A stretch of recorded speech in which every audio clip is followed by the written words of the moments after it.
ទឹកបងកំពុងលិចពីមនុស្សល្ងងទើបបានយល់បន្តិចតែឈឺខ្លាំងដល់ហើយ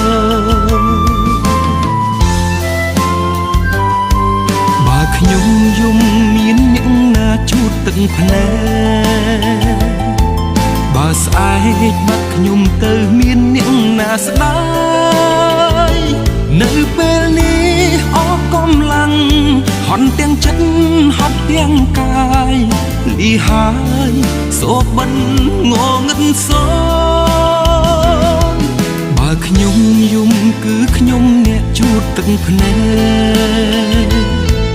បើស្អែកបាត់ខ្ញុំគឺខ្ញុំជាមនុស្សល្ងង